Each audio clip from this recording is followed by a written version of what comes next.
नमस्कार। पत्रकार टीवी के कैपिटल टॉक शो में आपका स्वागत है। आज हम बात कर रहे हैं राजस्थान बजट का। राजस्थान बजट के ऊपर बात करने से पहले बात करते हैं यूनियन बजट की। यूनियन बजट में इस बार टैक्स के मामले में काफी कुछ उदारता ऐसा माना जा रहा है कि दिखाई गई है। उदारता इसलिए कि टैक्स बढ़ाया नहीं गया है, कम नहीं किया गया लेकिन बढ़ाया नहीं गया है। तो एक बड़ी एक नेमत मानी जा रही है कि मोदी सरकार ने कोविड के बावजूद भी टैक्स नहीं बढ़ाया। अब तो इसी पे हम बात कर रहे हैं कि अब राजस्थान का बजट आने वाला है और राजस्थान के बजट से अब क्या उम्मीदें हैं ऐसे समय में जबकि राजस्थान में सबसे अधिक डीजल पर एक्साइज ड्यूटी है, माफ करिए वैट है। और सबसे अधिक सबसे महंगा पेट्रोल डीजल अगर पूरी पूरे हिंदुस्तान में कहीं पे है तो राजस्थान के श्रीगंगानगर में है। और बिजली भी तो ऐसा माना जाता है कि राजस्थान में सबसे महंगी है। तो कोविड के समय में लोगों को उम्मीद है कि काफी राहत मिलेगी लोगों को।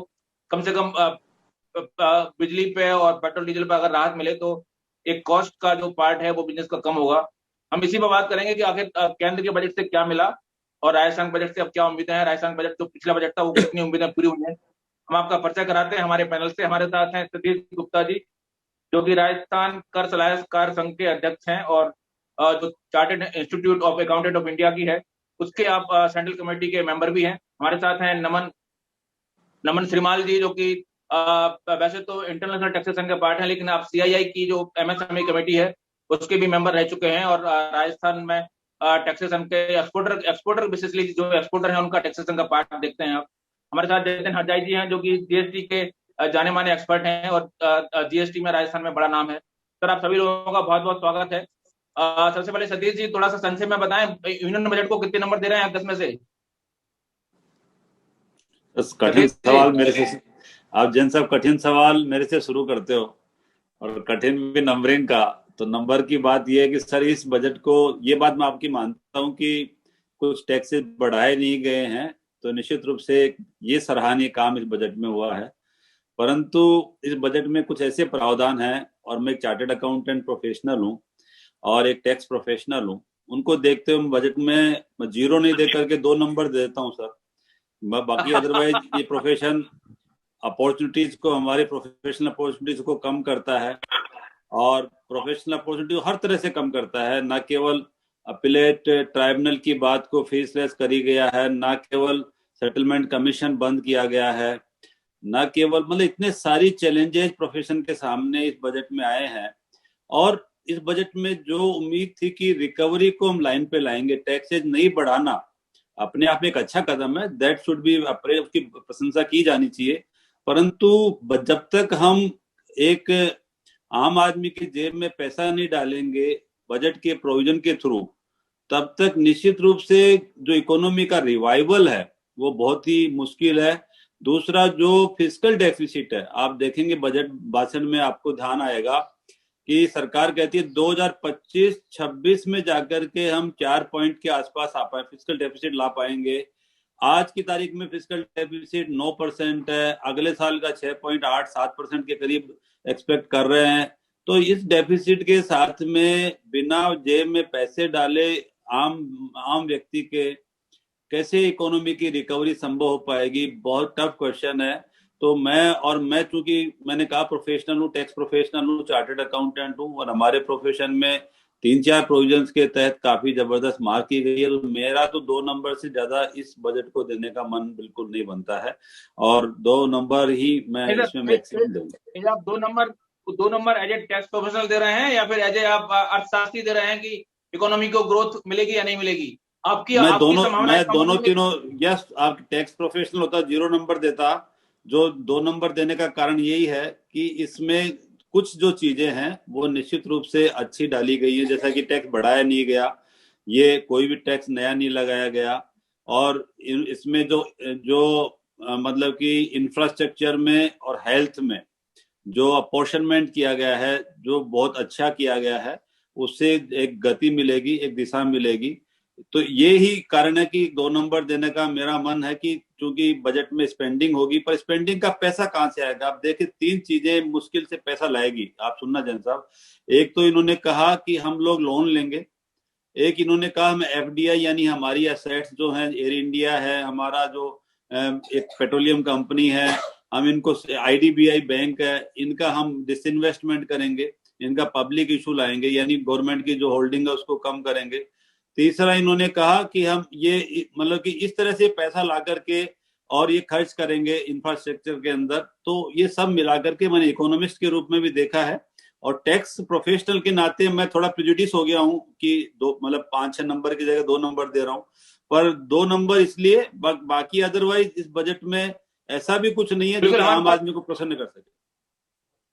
बिल्कुल सर, हमारे साथ आपने बिल्कुल आम आदमी की बात कही, हमारे साथ युवा प्रोफेशनल भी हैं। तो हमारे साथ नमन जी, अगर मैं 2 प्रावधानों की मुझे जानकारी है जो जो जो कि आप चार्टर्ड अकाउंटेंट लोग असंतुष्ट हैं। पहले तो जीएसटी की ऑडिट खत्म की गई है, और दूसरा जो इनकम टैक्स की ऑडिट है वो 5 करोड़ से लेकर 10 करोड़ कर दी गई है।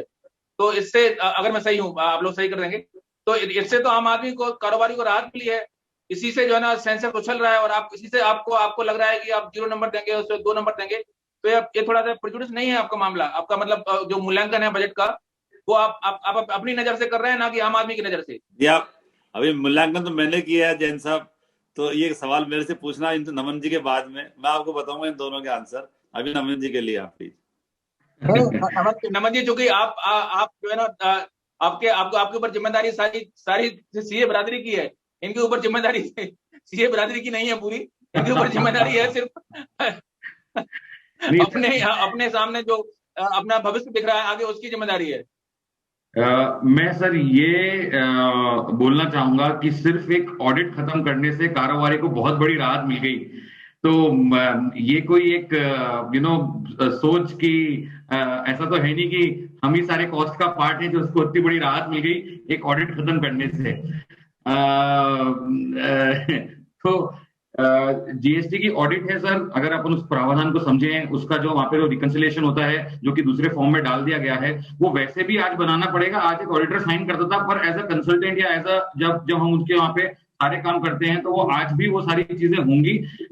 एक ऑडिट खत्म करने से एक व्यापारी से बहुत बड़ा बोझ नहीं हट जाता। ऑडिट तो एक है सर, उसकी चीजें स्ट्रीमलाइन लाना, और हम गवर्नमेंट के लिए काम कर रहे हैं। जब हम ऑडिट कर रहे हैं तो बेसिकली हम गवर्नमेंट के लिए काम कर रहे हैं कि हर चीज सुचारू तरह से है कि नहीं है। तो उस चीज को हटा देना एकमात्र में एक तरह से गवर्नमेंट का क्वेश्चन है चार्टर्ड अकाउंटेंसी के ऊपर। अच्छा तरीके से तो मैं नहीं मानता कि इससे कोई कारोबारी को बहुत बड़ी राहत है या कोई भी राहत है। इनफैक्ट उनको हेल्प भी होती है क्योंकि उनकी चीजें सब स्ट्रीमलाइन हो जाती है। अगर कुछ गलती करी भी होती है तो वो सब चीजें सही हो जाती है ऑडिट के माध्यम से। दूसरा, अगर मैं टैक्स ऑडिट की बात करूं तो वो लिमिट पहले भी थी, 5 करोड़ की लिमिट, जिसमें बोला गया था कि आपका 95% ट्रांजैक्शन डिजिटल होना चाहिए इनकम साइड को और एक्सपेंस साइड पे।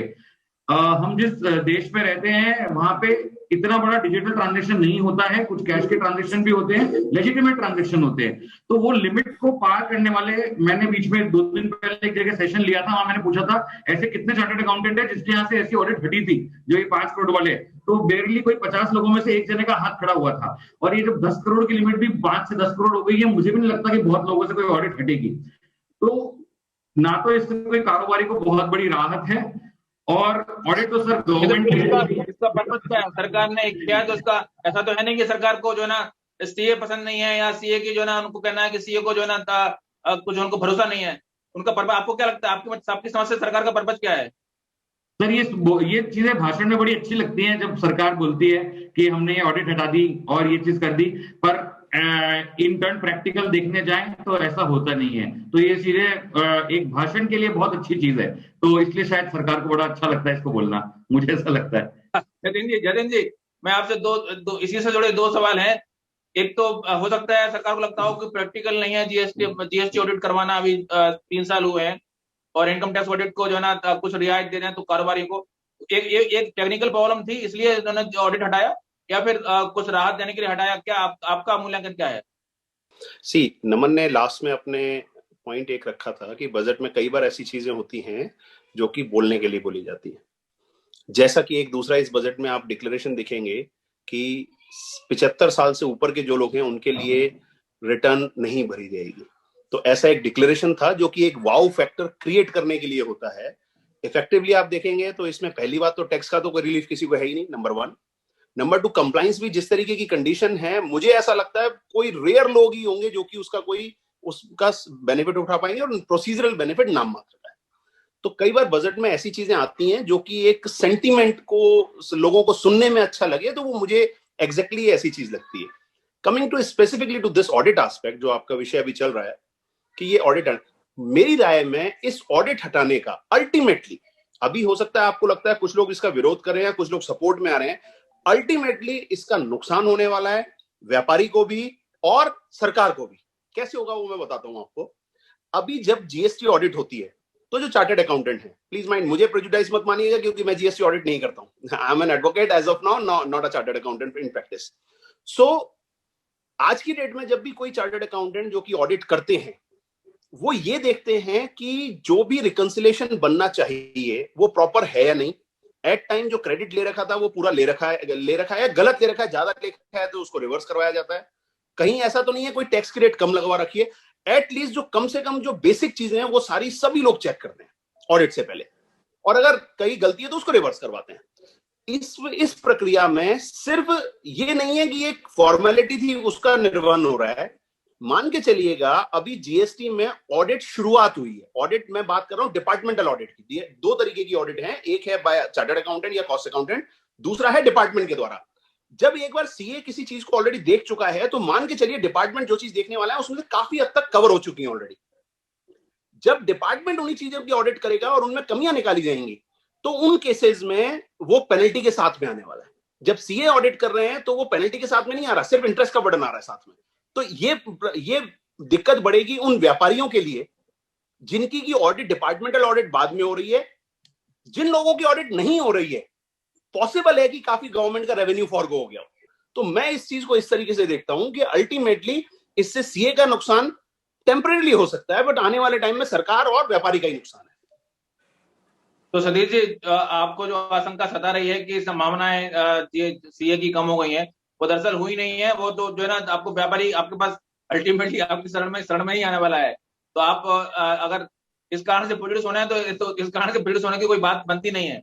नहीं, मैंने आपको बताया जैन साहब कि एक तो ऑडिट के बाद शायद मैंने उस समय कही नहीं थी, मैंने आपको कहा था एक तो आईटीएटी फेसलेस करी है, एक सेटलमेंट कमीशन को इन्होंने खत्म किया है इनकम टैक्स से। ये दो बड़े रीजन हैं जो कि टैक्स प्रोफेशन। थोड़ा समझाएं सर, ये जो ना मतलब आम जनता में अभी बातें पहुंची नहीं है, थोड़ा समझा के बताएं बात। हाँ, मैं बताता हूँ कि अभी जैसे इनकम टैक्स में जब लिटिगेशन आता है तो पहली अपील सीआईटी अपील के यहाँ होती है जो डिपार्टमेंटल होते हैं, दूसरी अपील जाती है इनकम टैक्स अपीलेट ट्राइब्यूनल में। अभी भारत सरकार ने इनकम टैक्स के अंदर असेसमेंट को फेसलेस किया था, उसके बाद में इन्होंने सीआईटी अपील को फेसलेस किया। और फेसलेस के साथ एक खास बात ये थी और बहुत अच्छी बात भी लगती है कि आपको मालूम नहीं होता है कि आपका अपील कौन सुनेगा, कहाँ जाकर के फैसला होगा। पर जन साहब अभी आईटीएटी को भी इन्होंने फेसलेस किया है, करने की बात कही है इस बजट के अंदर। तो मेरा निवेदन ये था कि एक जो हमारी टैक्स प्रैक्टिशनर जो कम्युनिटी है ये, और जो आईटीएटी का प्लेटफॉर्म है, ये क्वासी जुडिशियल प्लेटफॉर्म नहीं है, जुडिशियल प्लेटफॉर्म है। वहां पर दो पक्ष होते हैं, एक डिपार्टमेंट का पक्ष होता है, एक एसएससी का पक्ष होता है। दोनों बाकायदा उस कटघरे में खड़े होकर के बहस करते हैं कि हमारा ये कहना है इस विवाद में। अब बिना जब तक फेसलेस में उस पर न्याय मिलने की उम्मीद नहीं है तो ना तो न्याय पे प्रश्न चिन्ह लगता है। दूसरा, जो हमारा एक पेशा है, जो हम लोग वहां जाकर के अपनी बात को कहते हैं, जिस तरह से कहते हैं, जितना आर्ग्यूमेंट्स देते हैं, जितना पेपर सबमिट करते हैं, उतनी चीजें फेसलेस में संभव नहीं है।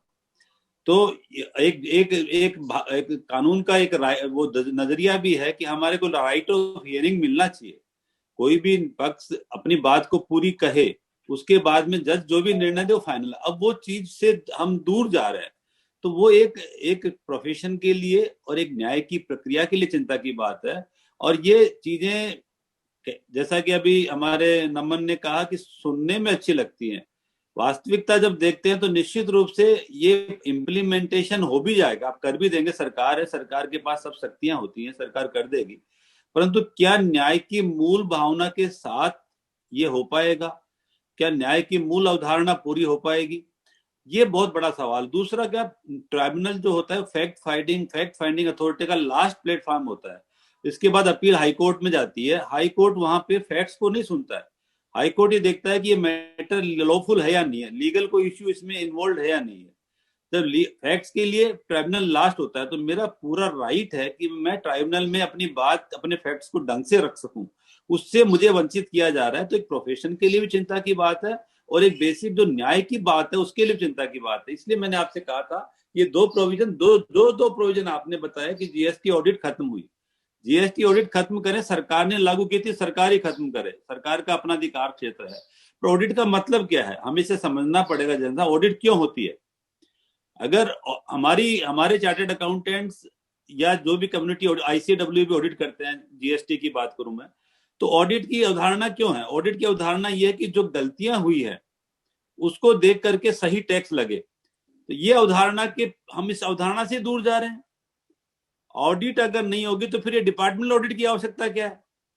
अगर आपको ऑडिट की अवधारणा से ही दूर जाना है, आपको एसएससी पे सेल्फ डिक्लेरेशन पे विश्वास करना है, तो फिर ये विभागीय ऑडिट की आवश्यकता क्या है? इसे भी खत्म कर दिया जाना चाहिए और एसएससी पे पूरा विश्वास रखा जाना चाहिए। जो एसएससी ने दे दिया फाइनल है। तो एक तरफ ऑडिटर हरेसमेंट बचाता है, चार्टर्ड अकाउंटेंट जब ऑडिट कर लेता है तो उस केस में हरेसमेंट की संभावना खत्म हो जाती है अधिकारियों के द्वारा। आप उस अवधारणा को तो बढ़ोतरी दे रहे हो कि वहां ऑडिट हो जाएगी अब पूरी। जब ऑडिट की जरूरत नहीं है तो फिर डिपार्टमेंटल ऑडिट क्यों? और फिर डिपार्टमेंटल ऑडिट कैसे हरेसमेंट को बचाएगी? ये सब चीजें, क्या जीएसटी भी फेसलेस होने जा रहा है? तो अगर हम ये सब चीजें देखेंगे तो आपको समझ में आएगा कि ये जो प्रावधान किए गए इस बजट में, 4 जो प्रावधानों की बात करी जा रही है, वो निश्चित रूप से न्याय की अवधारणा के विरुद्ध है। और हमारा जो कर प्रोफेशन है टैक्स कंसल्टेंट्स का, इसका जो इनके विरुद्ध किया जा रहा है कि जब इनकम टैक्स ऑडिट हमारे देश में लाई गई थी तो हमारे देश का पूरा इनकम टैक्स का कलेक्शन 5,000 करोड़ रुपया था। और एक हमारे जो अकाउंट्स उस समय व्यापारी पेश करते थे वो ऐसे होते थे जो कि समझ में नहीं आते थे अधिकारियों के। आज जब चार्टर्ड अकाउंटेंट कम्युनिटी ने अपने अकाउंट्स को इस तरह से बहुत ही बढ़िया तरीके से डिपार्टमेंट में पेश करते हैं, जो डिपार्टमेंट ने, सरकार ने हमें जो रूल्स दिए उन रूल्स के बारे में कमेंट्स करते हैं, आज हमारा जो देश का इनकम टैक्स कलेक्शन है वो 11 लाख 12 लाख करोड़ रुपया है। 4,000 5,000 करोड़ से कितना गुना बढ़ गया है सन 84 और आज 2020 के अंदर। ये बात मैं नहीं कहता कि सारा रोल चार्टर्ड अकाउंटेंट का है, देश की नियमों का भी रोल है, देश की इकोनॉमी बढ़नी थी उनका भी अपना अवधारणा है, सरकार का अपना रोल है, परंतु एक मुख्य रूल इसमें चार्टर्ड अकाउंटेंट प्रोफेशन का भी रहा है कि जिन्होंने एक अच्छा तरीके से बुक्स को प्रेजेंट करना शुरू किया फाइनेंशियल स्टेटमेंट के रूप में, नियमों की पालना करी, अकाउंटिंग स्टैंडर्ड्स फॉलो किए, जब आईसीडीएस आए तो आईसीडीएस फॉलो किए और उनके हिसाब से अपनी रिपोर्ट बनाई, तो टैक्स कलेक्शन बढ़ना लाजिमी था और बढ़ा। आज आप देखेंगे अब इसको 10 साल का समय देंगे, 10 साल का समय देंगे तो आपको सरकार को नजर आएगा कि ये सब हमसे बहुत बड़ा, हमने एक गलत निर्णय लिया है कि ये 10 करोड़ की ऑडिट की बात करते हैं सर। 10 करोड़ की ऑडिट जो नमन ने कहा बात ठीक साबित लगती है, परंतु मेरा इसमें सवाल दूसरा है कि अगर सरकार ये कहती है कि 95% ट्रांजेक्शन बैंक के थ्रू हो गए तो ऑडिट की जरूरत नहीं 10 करोड़ तक, सरकार ये कहती है ना नमन, तो क्या सारे के सारे जो पैरामीटर 3CD के हैं वो बैंक के ट्रांजेक्शन से पूरे होते हैं? तो शायद क्वेश्चन आएगा नहीं। वहां एक प्रावधान है कि टीडीएस कटा या नहीं कटा। अब बैंक ट्रांजैक्शन कैसे बताएगा टीडीएस कटा या नहीं कटा? बैंक ट्रांजैक्शन तो खाली ये बता पाएगा कि ट्रांजैक्शन कैश हुआ या बैंक हुआ। इसके अलावा इतने सारी रिक्वायरमेंट्स 3CD फॉर्म की हैं जो कि बैंक ट्रांजैक्शन से पूरी ही नहीं होती हैं।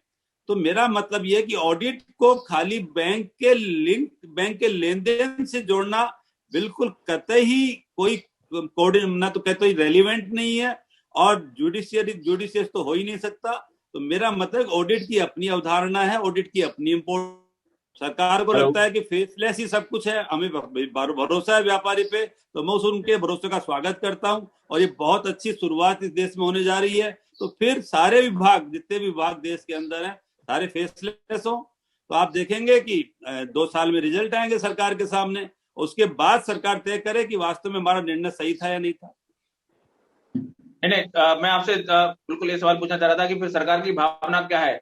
आपका कहना है अगर उसमें न्याय की भावना का पालन नहीं हो रहा है, न्याय की भावना का कहीं ना कहीं उसमें छूट रही है पीछे, तो सरकार की मंशा क्या है? क्या सरकार न्याय से भाग रही है? आप क्या ये कहना चाह रहे हैं? सरकार की मंशा ये है कि सर टैक्स कम्युनिटी में कितने लोग हैं पूरे देश में, तो दूसरा सरकार का मंशा ये है कि व्यापारी तो बहुत बड़ा समुदाय है, तो व्यापारी को निश्चित रूप से सरकार चाहेगी, हम आप ये मैसेज देना चाहती है व्यापारी को कि हम ऑडिट खत्म कर पे आप पे विश्वास कर रहे हैं।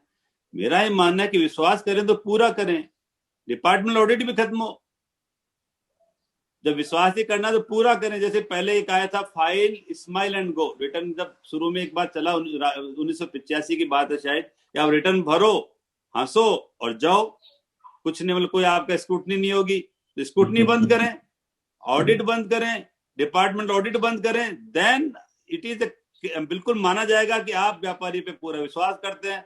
आप स्क्रूटनी भी करेंगे, आप डिपार्टमेंट ऑडिट भी करेंगे, और आप कहेंगे चार्टर्ड अकाउंटेंट से ऑडिट की जरूरत नहीं है क्योंकि वो बैंक ट्रांजेक्शन हो रहे हैं। तो बैंक ट्रांजेक्शन जो ऑडिट का आपका फॉर्मेट है आप उसको देख लें, मैं आपसे एक एक पॉइंट पर डिस्कस करने के लिए तैयार हूं, सरकार के सामने अपनी बात रख सकता हूं कि सारे पॉइंट से बैंक ट्रांजेक्शन का कोई कोरिलेशन है भी क्या। तो ये खाली कहना कि बैंक ट्रांजेक्शन है तो ऑडिट नहीं होनी चाहिए, कोई लॉजिकल नहीं है। और आपको व्यापारी पे भरोसा है तो स्वागत योग्य कदम है, हम भी व्यापारी पे भरोसा करना चाहते हैं, हम इस कदम का स्वागत करते हैं। फिर पूरी ऑडिट खत्म हो, पूरी स्क्रूटनी खत्म हो, और सारे जो व्यापारी भरे उसको मान ले सरकार। अच्छा, तो चलिए ये मान लेते हैं कि टैक्स प्रपोजल है वो जो है ना थोड़े से प्रेजुडिस हो सकते हैं, तो आपको लगता है कि कुछ अच्छा भी हुआ है सब इस पूरे बजट में टैक्स पार्ट में, कि सिर्फ गलत हुआ है? नहीं, बहुत अच्छा। मैंने 2 नंबर की बात करी ना सर आपसे, 5-6 नंबर था, थोड़ा प्रेजुडिस हो गया, 2 नंबर कर दिए आप। 6 नंबर का बजट तो पक्का है सर, तो 6 नंबर बहुत अच्छे बात है सर। टैक्स जरिए में कोई अच्छी चीज वास्तव में ना तो बुरी है ना अच्छा है, क्योंकि इस बजट में टैक्स को छेड़ा ही नहीं गया है, तो इसलिए कोई बात नहीं। परंतु मैं कह रहा हूँ ये जो प्रोविजन सर, आप खुद सोचें कि जो हमारा 3,40,000 चार्टर्ड अकाउंटेंट हैं, करीब 7-8 लाख टैक्स कंसल्टेंट होंगे जो कि इस काम में व्यस्त होंगे पूरे देश में, जो इस काम से जुड़े हुए हैं। उन टैक्स के प्रोपोजल की बात छोड़ देते हैं, आपको लगता है कि ग्रोथ ओरिएंटेड है? क्योंकि अल्टीमेटली अगर ग्रोथ बढ़ती है तो टैक्स अपने आप बढ़ेगा, तो क्या ग्रोथ ओरिएंटेड पक्का है सर। ग्रोथ ओरिएंटेड इसलिए है कि स्पेंडिंग बहुत ज्यादा है, पिछले साल से ज्यादा स्पेंडिंग्स हुई है, चाहे पैसा कहीं से भी आए, पर स्पेंडिंग्स में सरकार की मंशा है, और स्पेंडिंग भी हेल्थ और इंफ्रास्ट्रक्चर और एजुकेशन में करने का मन बना है। तो निश्चित रूप से अगर खाली इस पॉइंट को छोड़ दिया जाए कि चुनावी राज्यों में ज्यादा स्पेंडिंग हो रही है जहां चुनाव होने हैं, तो निश्चित रूप से बहुत प्रोग्रेसिव बजट है, डेवलपमेंट का बजट है, और आगे इससे देश का विकास तो निश्चित रूप से होना ही होना है सर। ये इसमें कोई शक नहीं है सर कि ये बजट बहुत प्रोग्रेसिव है, अच्छा बजट है, टैक्स को छेड़ा नहीं गया है, स्पेंडिंग बहुत अच्छी होने वाली है, पर पैसा कहाँ से आ रहा है चिंतन का विषय है सर। डिसइन्वेस्टमेंट आपको देखें कि कहाँ डिसइन्वेस्टमेंट करना है, कैसे करना है, फिर लोन लेना है, कितने बहुत बड़ा अमाउंट का लोन आएगा, उसका ब्याज देना है, तो ये कैसे सर डेफिसिट खत्म होगा, फिस्कल डेफिसिट चिंता का विषय है सर। सतीश जी हमारे पास ब्रेक के लिए जाना होगा। ब्रेक से पहले मैं आप लोगों से जानना चाहता था, जतिन जी, ग्रोथ के हिसाब से देखें तो आपको बजट किस तरह से लग रहा है, और क्या आपको जिस तरह से आशंकाएं सतीश जी जता रहे हैं कि ऑडिट और जो प्रपोजल आए हैं इनकम टैक्स के बारे में, वो आपको लगता है कि न्याय की भावना के विपरीत है? जी दूसरा कॉल स्टार्ट होगा तब देते हैं, क्योंकि it will take time, 4-5 minute लगेंगे उसका जो आपका क्वेश्चन रिस्पॉन्ड करने में। संक्षेप में बता दें, ग्रोथ ओरिएंटेड आपको लग रहा है क्या बजट? ग्रोथ ओरिएंटेड है, जितना हो सकता था उतना नहीं है। अच्छा, नमन जी आप क्या कहेंगे? क्योंकि इस चीज को समझने के लिए आपको थोड़ा सा, बजट अच्छा है लेकिन ट्रांसफॉर्मेशनल नहीं है, जो हम बोल सकते हैं कि ट्रांसफॉर्मेशनल की जरूरत है, जिसकी एक पुश की जरूरत है। हमने कुछ ना किया उसको मान ले कि ठीक किया, वो वाली बात है सर। तो ट्रांसफॉर्मेशनल नहीं है बजट, ये मैं बोल सकता हूं। जो एक्सपेक्टेशन थी, स्वतंत्र जी मैं एक लाइन में और ऐड कर देता हूं क्योंकि हो सकता है दोबारा इस बात के ऊपर नहीं आए। ये एक एक्स्ट्रा ऑर्डिनरी सर्कमस्टेंसेस थे, ठीक है। किसी भी फाइनेंस मिनिस्टर के सामने सबसे बड़ा टारगेट या चैलेंज यही होता है कि रिसीट्स कहां से आएंगी और पैसा कहां जाएगा, ठीक है। तो लिमिटेड उनके पास चीजें होती हैं जिसमें उनको परफॉर्म करना होता है, तो हम ये कह सकते हैं उन्होंने डिसेंटली परफॉर्म किया। बट जो एक्सपेक्टेशन जिस तरीके से बनाई गई थी कि ये सेंचुरी का बजट होगा, दैट मीन्स कुछ ना कुछ एक्स्ट्रा ऑर्डिनरी करने की जरूरत थी। अभी हमें यहां पर वो दिख रहा है कि हाँ भाई जो रिक्वायरमेंट थी वो किया गया, एक्स्ट्रा ऑर्डिनरी नहीं हुआ। कुछ फिस्कल डेफिसिट को बिल्कुल भूल के और स्पेंडिंग बढ़ाई जा सकती थी, मेरा इतना सा कहना है। ओके, फिजिकल आपका मतलब है कि जो बजट घाटा है उसको और भूल जाते हैं, बजट घाटा की कोई चिंता नहीं करते। नमन जी, आप क्या कहेंगे? इस वक्त स्पेंडिंग सबसे बड़ा इंपॉर्टेंट चीज है। सर इकोनॉमी रिवाइवल के लिए स्पेंडिंग सबसे बड़ी चीज है, बाकी सब सेकेंडरी है। मैं जतिन भैया से एकदम मतलब I would agree with him कि इस समय फिस्कल डेफिसिट की चिंता ना करनी चाहिए थी। इस समय ये कोई टारगेट नहीं है, क्योंकि इस समय एक्सेप्शनल और सेंचुरी में ऐसी चीज नहीं हुई है, ऐसी सर्कमस्टेंसेस थी।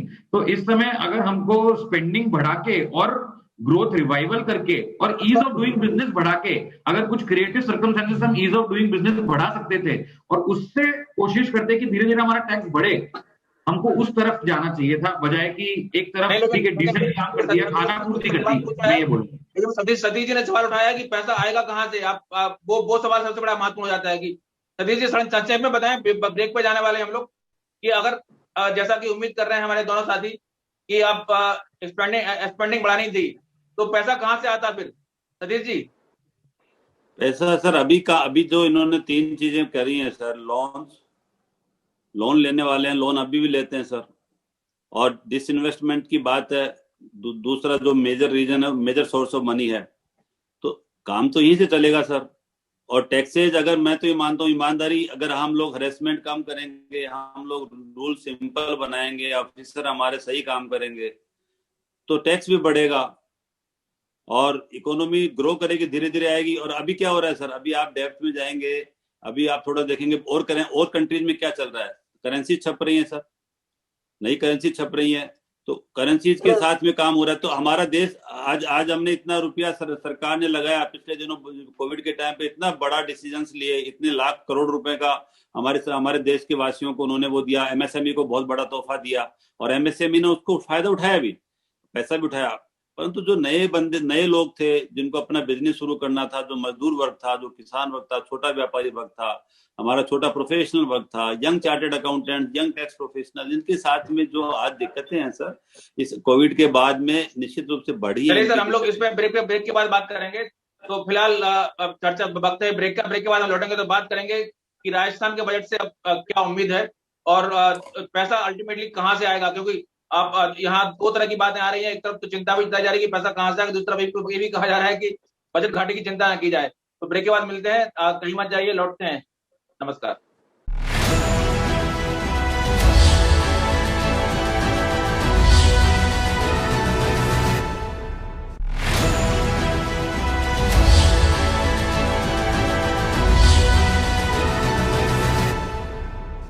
नमस्कार, ब्रेक के बाद आपका स्वागत है। ब्रेक से पहले हमने बात की कि यूनियन बजट से क्या मिला। यूनियन बजट से हमने देखा कि राजस्थान कर सलाहकार संघ के अध्यक्ष दिलीप गुप्ता जी ने बताया कि एक तरह का अविश्वास सीए कम्युनिटी है, जो कर कंसल्टेंट हैं, टैक्स सलाहकार है, उनके प्रति जताया गया है। और उसके उन्होंने कारण भी बताया कि किस तरह से ऑडिट प्रक्रिया से उनको एक तरह से हटा दिया गया है। और इससे तात्कालिक रूप से हो सकता है कारोबारियों को फायदा हो, लेकिन अल्टीमेटली इससे सरकार की और कारोबारियों की समस्याएं बढ़ सकती हैं, ऐसा भी हमने देखा।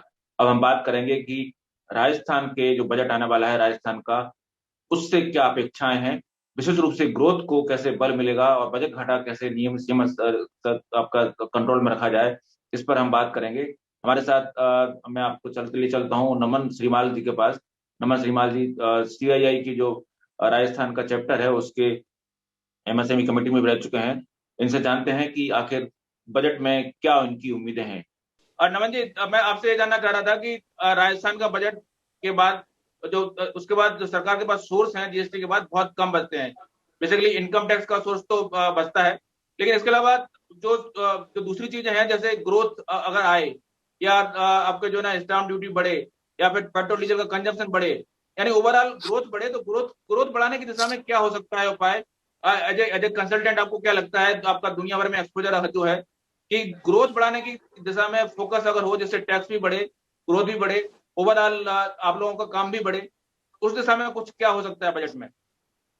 सर इसके लिए टैक्स की बजाय हम जो बात करते हैं पॉलिसी और ease of doing business, help of doing business by the government, वो बहुत इंपॉर्टेंट है। आज के समय राजस्थान के पास 2 बहुत गोल्डन अपॉर्चुनिटी है। एक तो मैं बोलना चाहूंगा, जैसे जो बाड़मेर रिफाइनरी है उसके आसपास का जो एरिया अगर हम समझें कि किस तरीके से डेवलप किया जा सकता है, उसको किस तरीके से एक हब बनाया जा सकता है विच विल उससे कितना ज्यादा डेवलपमेंट हो सकता है राजस्थान का, हम सोच भी नहीं सकते। तो अगर उस एरिया को अगर हम ढंग से यूटिलाइज करें और उसके आसपास की इंडस्ट्रीज को बेटर यूटिलाइज करें, तो आई थिंक ये पॉलिसी में राजस्थान का बहुत बड़ा गेन हो सकता है। सेकंड, एक जो दिल्ली मुंबई कॉरिडोर है, जो कॉरिडोर जो जगह है, उसका सबसे बड़ा एरिया राजस्थान से होकर गुजरता है। अगर उस कॉरिडोर, फ्रेट कॉरिडोर को भी राजस्थान सरकार की पॉलिसीज की तरफ से अगर डेवलप किया जा सकता है, वो उसकी तरफ गवर्नमेंट को सोचना पड़ेगा। वहां हमें क्रिएटिव माइंड भी लगाना पड़ेगा, किस तरीके से हम इन्वेस्टमेंट लेके आ सकते हैं वो भी सोचना पड़ेगा। जैसे जतिन भैया ने बताया कि रिप्स की पॉलिसी थी, उसमें आप बार बार चेंज करते हैं और उसको एक रेवेन्यू के माइंडसेट से देखते हैं।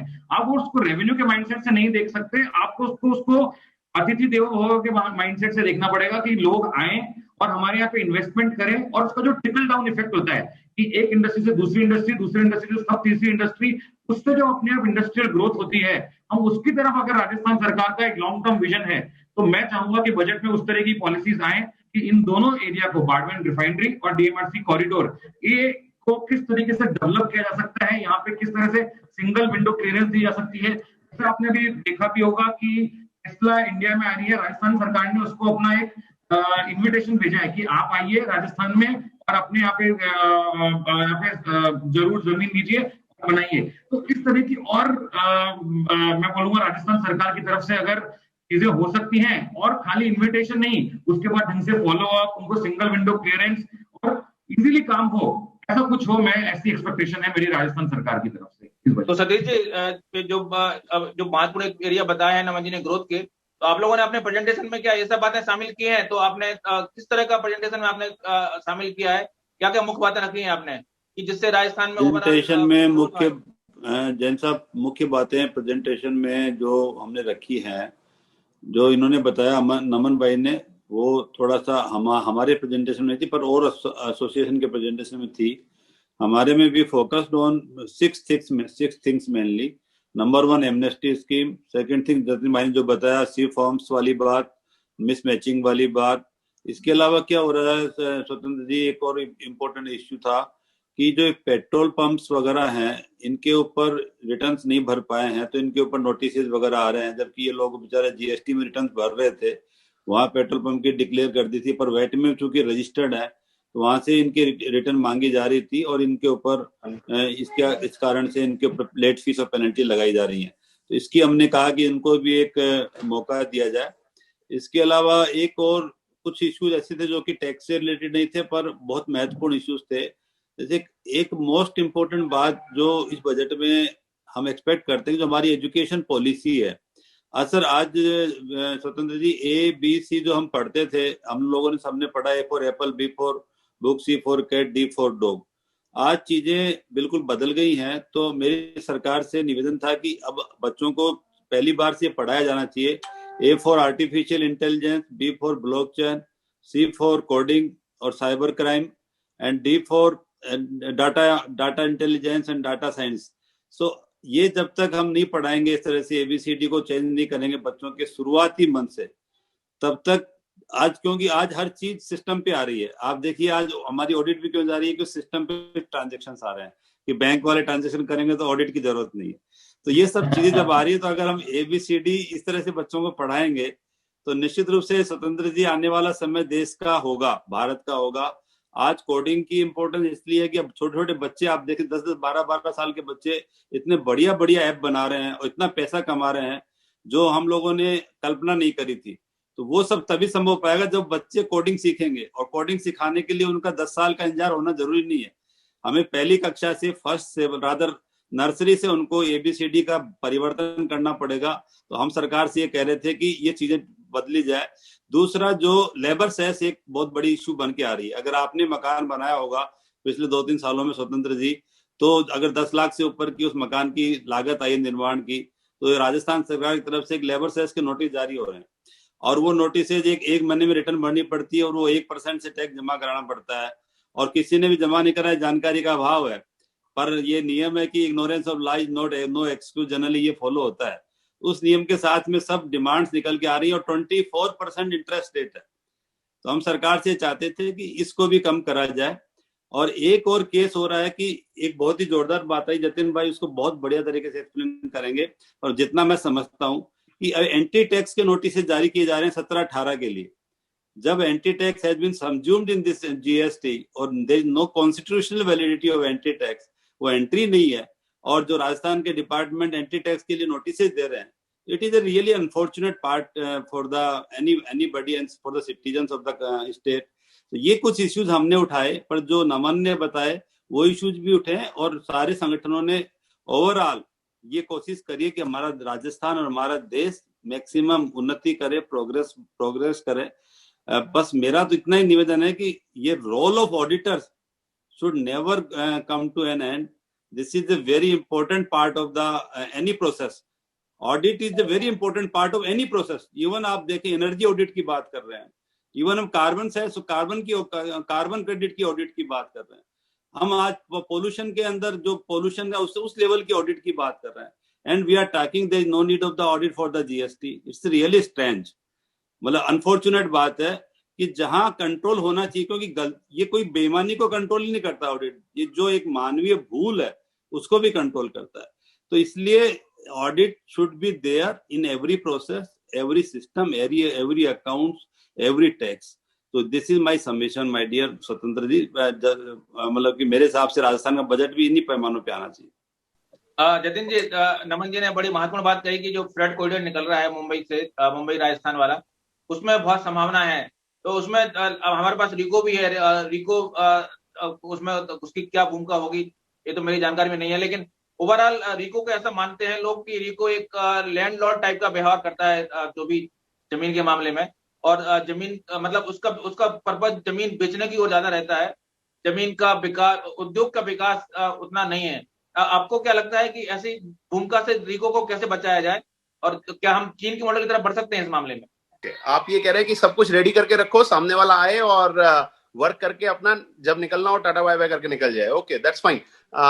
मुझे ऐसा लगता है कि अभी तक ये मॉडल इंडिया में कहीं यूज नहीं हुआ है, और लेकिन इसके लिए भी अपने अलग चैलेंज है। लाइक इसके लिए भी एक अच्छा खासा इन्वेस्टमेंट चाहिए, वो भी एक पॉलिसी के तहत पूरा का पूरा लाया जा सकता है कि ऐसे लोग आए जो कि इंफ्रास्ट्रक्चर डेवलप करें।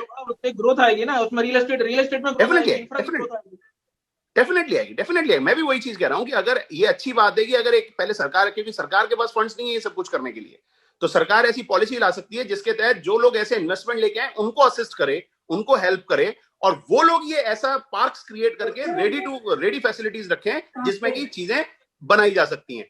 साइमल्टेनियसली मुझे ऐसा लगता है कि एक चीज जो आपने बात किया, जैसे नमन ने आई थिंक बोला था कि वो फ्रेट कॉरिडोर को कैसे यूज कर सकते हैं, मुझे लगता है अगर आप आगरा नोएडा वाला जो ये डेवलप किया था, जो कि बाद में लखनऊ तक एक्सटेंड किया था यूपी गवर्नमेंट ने, अगर उस मॉडल को भी फॉलो किया जाएगा तो उससे बहुत जबरदस्त डेवलपमेंट हो सकता है। JP sorry.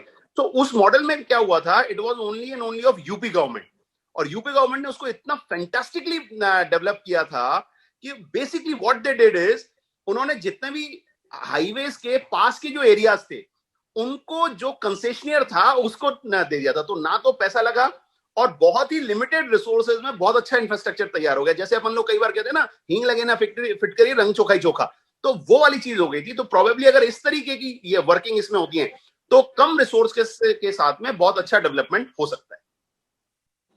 अच्छा, अगर मैं इसमें ऐड करूं कि जो गवर्नमेंट की पॉलिसी है और जो प्राइवेट एंटरप्राइज का एग्जीक्यूशन स्किल है और पैसा है, उन दोनों को अगर मिला दिया जाए तो एक बहुत अच्छी चीज हो सकती है। क्योंकि गवर्नमेंट के एग्जीक्यूशनरी मैकेनिज्म थॉट प्रोसेस बहुत अच्छा होता है, लेकिन एग्जीक्यूशनल मैकेनिज्म फेल हो जाता है। तो अगर प्राइवेट एग्जीक्यूशन मैकेनिज्म आए गवर्नमेंट की पॉलिसी के साथ, it will bear excellent results. जो कि बोला कि पहले आप इंफ्रा के अंदर भी वो लेकर आए, रोड में भी वो लेकर आए, सब चीज से लेकर आए ताकि सबको बेनिफिट हो और execution at the top most priority हो। करेक्ट, वो हर पीपीपी प्रोजेक्ट का एसेंस ही यही होता है कि एग्जीक्यूशन शुड बोरो द जो आपके प्राइवेट प्लेयर की जो एफिशिएंसी है वो सामने लेके आए। बट हमारे यहाँ क्या होती है, पॉलिसी इतनी जल्दी चेंज हो जाती है कि वो प्राइवेट प्लेयर फंबल हो जाता है कि मैंने क्या सोचा था और क्या पाया, क्या हो गया। बिल्कुल, पॉलिसी अनस्टेबिलिटी ऑफ पॉलिसी है, उसमें हम रिप्स में भी इसको देख रहे हैं। तो आपको क्या लगता है कि जो है ना, सरकार को रिप्स के बारे में किस तरह का आप कोई अनाउंसमेंट देख रहे हैं बजट में लेकर? मुझे नहीं पता आने वाला है या नहीं आने वाला कोई अनाउंसमेंट, बट आई विश कि ऐसा आए, कम से कम ये चीज आए कि जो हम रिप्स में जो चीज लेके आते हैं, मैंने जैसे पहला कहा था, लेट मी रिपीट दैट, कि मुझे ये लगता है कि रिप्स का हैंडलिंग एक ऑल टुगेदर डिफरेंट डिपार्टमेंट के पास होनी चाहिए। कॉमर्शियल टैक्सेस डिपार्टमेंट का उसमें कोई से नहीं होना चाहिए। मोर देन जो स्टैटिस्टिक्स प्रोवाइड करनी है, इससे ज्यादा कोई रोल नहीं होना चाहिए। क्योंकि जब हैंडलिंग कॉमर्शियल टैक्सेस डिपार्टमेंट वाले लोग किसी भी स्कीम की करते हैं, they go ahead with their preconceived mindset कि हम इंडस्ट्रीज से डील कर रहे हैं। उनको लगता है जब कोई इंसेंटिव दे रहे हैं तो उनको लगता है हमारी जेब से कोई टैक्स का रिफंड लेके जा रहा है। तो प्रोबेबली देखिए, दोनों चीजों का थॉट प्रोसेस बिल्कुल अलग होना चाहिए। एक टैक्स लगाना, दूसरा आपको इंसेंटिव देना, जिसको कि आप कमिट करके आए हो कि हमारे स्टेट में इंडस्ट्री लगाओ तो हम आपको ये इंसेंटिव देंगे। तो उस जगह पर हडल क्रिएट करना बहुत ही अनैतिक कार्य लगता है मुझे। तो जैसा कि हमने देखा कि हुआ है, इनफैक्ट 2019 की जो रिप्स पॉलिसी हमारे पास आई, 2019 की रिप्स पॉलिसी में एक कंडीशन डाली गई कि पहले ये था कि आप जो आइडिया इज कि आप स्टेट में सेल करो, वहां तक चीज समझ में आती है कि आपको लोकल टैक्सेस चाहिए तब आप बेनिफिट देना चाहते हो, यहां तक भी ठीक है। लेकिन आप ये कहो कि मैं जिसको सेल कर रहा हूं वो भी राजस्थान से आगे सेल नहीं करेगा, अरे भाई मैं कैसे कंट्रोल करूंगा इस चीज को? इम्पॉसिबल सी बात है। दूसरा, अब अगर मान के चलिए कि जो पहले से पॉलिसी चली आ रही है, यानी 2019 से पहले वाली पॉलिसी 2014 की, उस 14 की पॉलिसी में भी आप आज एक एक्सप्लेनेशन डाल के चाहते हो कि रेट्रोस्पेक्टिव अमेंडमेंट हम कर दें कि आप लोकली सप्लाई करोगे। अगर आपने इंट्रा स्टेट की जगह इंटर स्टेट कर दिया और आपके डीलर ने कर दिया जिसको आपने बेचा है, तो भी बेनिफिट नहीं देंगे। तो ये अटर शॉक से ज्यादा और क्या है? मैं सीधी बात कहता हूं, ये विश्वासघात से ज्यादा और कुछ नहीं। तो इस तरीके की इनकंसिस्टेंसीज नहीं आनी चाहिए। और जब आप इंसेंटिवाइज करने जा रहे हो इंडस्ट्री को, तो मन से इंसेंटिवाइज कीजिए, इंस्टेड ऑफ कि खाली नाम के ऊपर करना है। जब उनको लेके आना है हमेशा दीजिए, तो वो एक फेथ बना रहता है। नहीं तो हमारे कई क्लाइंट्स हैं जो कि इंडस्ट्रियल सेक्टर में जिन्होंने इंडस्ट्री लगाई, परेशान हो गए वो यहाँ पर, फिर उसके बाद वो दूसरे स्टेट्स में जा रहे हैं। डोंट वांट कि वो नया यहाँ पर सेटअप करें राजस्थान में, क्योंकि उनको लगता है कि हम यहाँ ब्यूरोक्रेट्स इस तरीके के, कोई स्टेबिलिटी नहीं है, उनको लगता है कि हम चोर हैं। तो अगर मैं जतिन भैया की बात को समाप्त करूं, तो किसी भी बिजनेस ऑर्गेनाइजेशन के अंदर रिकवरी वाला जो आदमी होता है वो मार्केटिंग नहीं कर सकता। तो हमारे यहाँ पे अगर हम रिकवरी वाले को मार्केटिंग पे लगा देंगे तो माइंडसेट वही होगा। तो ये चीज दूर होनी चाहिए।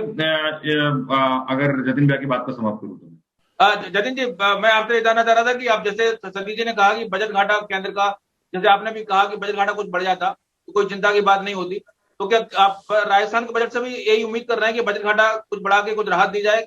किस तरह की बजट घाटा? देखिए ये एक बहुत कॉम्प्लिकेटेड इशू है। मैं थोड़ा सा उसको सिंप्लीफाई करने की कोशिश करता हूं, क्योंकि हर व्यक्ति इस चीज को उतने तरीके से प्रोबेबली नहीं समझ पाता है।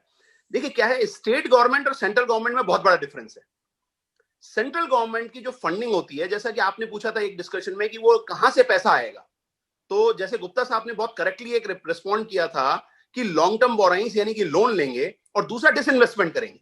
ठीक है, इसमें होता क्या है, जितने भी बजट डॉक्यूमेंट में हमको दिखाई देता है लॉन्ग टर्म बोरोइंग, हमारी सरकार एक चीज डिस्क्लोज नहीं करती, वो अपने पास रखती है उसको। ये जो लॉन्ग टर्म बोरोइंग की फिगर है, इसमें इनबिल्ट होता है मनी प्रिंटिंग। मनी प्रिंटिंग का राइट स्टेट गवर्नमेंट के पास नहीं है, it is only with the central government with RBI. तो बेसिकली इसमें इनबिल्ट होता है इस फिगर में money printing, which we don't know कितनी मनी प्रिंट होने वाली है और कितना एक्चुअल लोन आने वाला है। ठीक है, तो ये एक सोर्स है जो कि सेंट्रल गवर्नमेंट के पास हमेशा अवेलेबल है। नेक्स्ट बात आती है स्टेट गवर्नमेंट की। तो स्टेट गवर्नमेंट के पास ऐसा कोई जादुई छड़ी नहीं है जो कि सेंट्रल के पास है। तो स्टेट और साथ साथ में हमारे यहां पर फिस्कल रिस्पॉन्सिबिलिटी का एक लॉ है, जिसको कि फाइनेंशियल मिनिस्टर ने कहा था कि हम उसको रिलैक्स कर रहे हैं। तो एज ऑफ नाउ स्टेट में ये चीजें थोड़ा सा हाथ उल्टा ज्यादा बंधे हुए होते हैं कि एक तो मैं अपने वो फिस्कल डेफिसिट को कंट्रोल मुझे करना जरूरी है लीगली, लॉफुली, नंबर वन।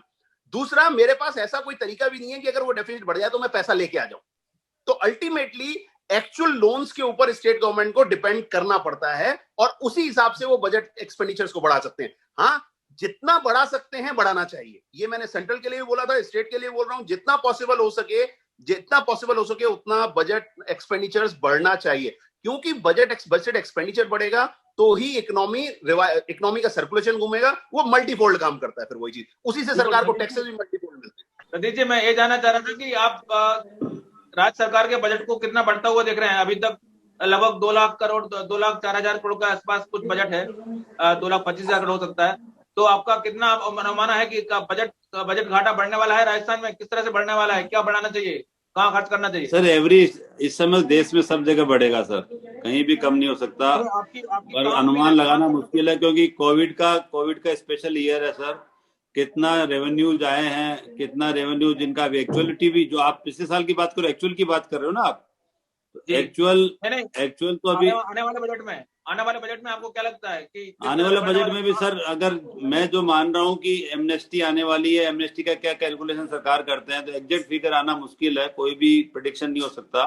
परंतु कमोबेश सर ±5% रहने वाला है, इससे ज्यादा कोई फर्क नहीं आने वाला सर। चलिए, हम बिल्कुल, अब तो हमारे पास समय भी कम है, संक्षेप में सतीश जी मैं आपसे जानना चाहूंगी, कोई एक घोषणा जो आपको लगता है कि होना ही चाहिए, उसके बिना बजट अधूरा रहेगा, तो क्या क्या कहेंगे आप? Amnesty sir, amnesty for all taxes. Amnesty को मान लेते हैं, तो एमनेस्टी को छोड़ के क्या होगा? एमनेस्टी को तो मान रहे हो ना आप भी आएगी? हाँ, एमनेस्टी को मैं मान लेता हूँ कि आने वाली है, क्योंकि जीएसटी विभाग ने कई, उसके पहले भी कई मीटिंग हो चुकी है, तो ये लगभग तय हो चुका है कि एमनेस्टी कोई किसी न किसी प्रकार की एमनेस्टी आएगी, वो कितनी कैसी होगी, अधूरी होगी, आदि होगी, उस पर तो मेरा दूसरा जो मेरा मानना है सर कि रियल एस्टेट सेक्टर को बूस्ट आएगा, जो कि हमारे स्टेट के लिए, क्योंकि मेरे मानव राजस्थान के लिए इस समय वर्तमान पिछले 5 सालों 7 सालों 10 सालों में रियल एस्टेट ही एकमात्र बूस्ट रहा है जो कि इकोनॉमी को बढ़ावा दिया है। तो सरकार इसको किसी न किसी रूप में रियल एस्टेट को बूस्ट देगी सर। नमन जी, आपका क्या क्या क्या क्या गैस है? जी सर, मेरा तो ये है, मैं पॉलिसी साइड पे ज्यादा बोलूंगा कि पॉलिसी में इन्वेस्टमेंट को किस तरीके से हम, जो रिप्स के लिए स्पेसिफिकली अगर कोई चीज आ सकती है, और उस हम कितना इन्वेस्टमेंट, क्योंकि इंडिया में इन्वेस्टमेंट बहुत आ रहा है, एंटी चाइना सेंटीमेंट है वर्ल्ड ओवर, तो बहुत लोग शिफ्ट भी कर रहे हैं, नई फैक्ट्रीज इंडिया के अंदर काफी आ रही हैं, और इंडिया कंजम्पशन स्टोरी है, तो जब तक इंडिया कंजम्पशन स्टोरी रहेगा तब तक बाहर के इन्वेस्टमेंट आते ही रहेंगे। तो ऑल ओवर इंडिया में जो इन्वेस्टमेंट आ रहे हैं उसमें से राजस्थान अपना इन्वेस्टमेंट कितना खींचता है, उसकी तरफ मैं चाहूंगा कि कुछ पॉलिसीज आए। एक बार अगर इन्वेस्टमेंट आता है, ट्रिकल डाउन इफेक्ट होता है, अपने आप इंडस्ट्री पे इंडस्ट्री बनती है और अपने आप टैक्स बढ़ते हैं, पर उसके लिए सबसे पहले इन्वेस्टमेंट आना जरूरी है। तो किस तरह से हम इन्वेस्टमेंट लाते हैं, और पुराने जो लोगों ने वायदे करे हैं कि हम यहाँ पे सेटअप करेंगे, हम उसको किस तरीके से निभा सकते हैं, हमारी साइड से वादे, गवर्नमेंट की साइड से, वो देखना बहुत जरूरी है मेरे हिसाब से। बिल्कुल जतिन जी, नमन जी ने कहा कि इंडिया कंजम्पशन स्टोरी है, तो क्या राजस्थान स्टोरी का पार्ट है क्या? आप क्या देख रहे हैं? बिल्कुल है, कोई बात नहीं, क्या बिल्कुल है, और खास तौर से इसका टूरिज्म सेक्टर बहुत बड़ा कंजम्पशन का पार्ट है। तो टूरिज्म सेक्टर से रिलेटेड जितनी भी इंडस्ट्री हैं उन सबको प्रमोशन मिलना चाहिए, और उसकी खास बात यह है जीएसटी पे उसका सीधा इंपैक्ट, क्योंकि उसका जितना भी टैक्सेस होते हैं वो स्टेट के पास ही रह जाते हैं, वो कहीं दूसरी जगह नहीं जाते। ये उसका सबसे बड़ी खास बात है। चलिए, तो इस चर्चा में फिलहाल इतना है। आप सभी लोग चर्चा से जुड़े, उम्मीद करना चाहिए कि जो एमनेस्टी स्कीम तो आ ही जाएगी, इसके अलावा कुछ ना कुछ इस तरह का आना चाहिए बजट में कि जिससे इकोनॉमी को ग्रोथ मिले और एक बूस्ट मिले। डीएलसी रेट कम हो। ओके, डीएलसी रेट, हाँ, डीएलसी रेट कई बार ऐसे भी है जहां पे कि अब डीएलसी रेट तो अधिक है लेकिन मार्केट रेट कम है, तो इस तरह की बहुत जगह बिल्कुल, तो इस तरह की विसंगति यहाँ वो खत्म हो जाए तो काफी कुछ राहत लोग महसूस करेंगे। आप सभी लोग चर्चा में जुड़े, इसके लिए बहुत बहुत आभार, नमस्कार।